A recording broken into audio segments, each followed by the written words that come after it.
बिस्मिल्लाहिर्रहमानिर्रहीम। अस्सलाम वालेकुम नाज़रीन, आज की हमारी वीडियो का मौजू है हम बिस्तरी करने के बाद कितनी देर तक जिस्म गर्म रहता है और जब जनाबत हो जाती है बंदे को तो गुस्ल कितनी देर बाद करना चाहिए।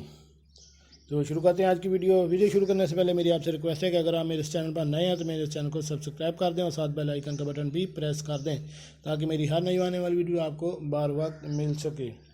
जी नाज़रीन, कुर्बत करने के बाद कितनी देर तक जिस्म गर्म रहता है और गुस्ल कितनी देर बाद करना चाहिए। आज का सवाल यह है कि कुर्बत करने के बाद कितनी देर बाद गुस्ल करना चाहिए। जब मियाँ बीवी कुर्बत करते हैं तो इसके बाद गुस्ल का तयन बिल्कुल मुकर्रर नहीं किया गया है। बेहतर यह है कि नमाज फजर से पहले गुस्ल कर लेना चाहिए ताकि आप नमाज फजर अदा कर सकें, और इस दौरान इस बात का ख्याल रखना कि मर्द की शर्मगाह से मादा पूरी तरह निकल जाए। अगर नहाने के बाद मर्द की शर्मगाह से कोई मादा का अखराज होता है, इस सूरत में दोबारा गुस्ल करना वाजिब है। जब तसल्ली हो जाए अब किसी किस्म का मादा नहीं निकलेगा तो तब गुस्ल कर लेना चाहिए। कुर्बत के बाद ये बेहतर होगा कि आप पेशाब कर लें क्योंकि इससे हर किस्म का मादा बाहर खारिज हो जाता है। जब मियाँ बीवी दोनों के लिए ज़रूरी कुर्बत के बाद कुछ देर ठहरने के बाद पेशाब करने तक हर किस्म का मादा बीवी की शर्मगाह से में हमल ठहरने के लिए मर्द ने अंदर खारिज किया, इसके अंदर जाने का वक्फा दिया जाए।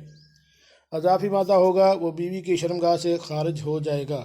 पेशाब कर लें ताकि मर्द की शर्मगाह से भी मोगाड़ा मादा खारिज हो जाए और जो बचा खुचा है और बीवी की शर्मगाह से भी खारिज हो जाए, ताकि गुस्ल के बाद ऐसा कोई मामला ना हो। अगर ऐसा मामला हो गया तो दोबारा गुस्ल करना ज़रूरी है। मुकर्रर कोई वक्त नहीं, कोशिश ये करें कि नमाज फजर से पहले गुस्ल कर लें। इस्लाम में कुर्बत के बाद गुस्ल करने की मुख्तलिफ रिवायात हैं। कुर्बत के बाद गुस्ल करने में इतनी ताख़ीर और सुस्ती करना कि नमाज कज़ा हो जाए, ये नाजायज़ है। शौहर बीवी दोनों के लिए यही हुक्म है कि कुर्बत की हालत में बच्चे को दूध।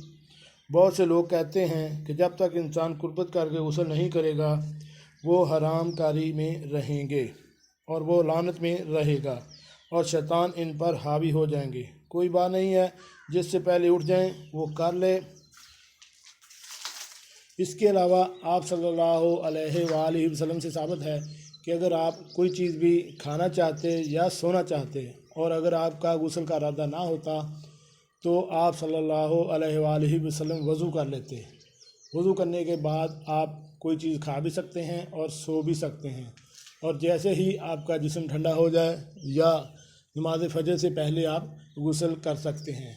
इसलिए मुख्तलिफ हदीस में भी है, और पहले मैंने एक वीडियो बनाई थी उसमें ये तय था कि आप सल्लल्लाहु अलैहि वसल्लम से रिवायत था कि आप गुस्ल करने के से पहले वज़ू कर लें। जी नाज़रीन, कैसी लगी आज की हमारी ये मालूमाती वीडियो। उम्मीद है आपको पसंद आई होगी। मिलते हैं एक नई वीडियो के साथ। अस्सलाम वालेकुम।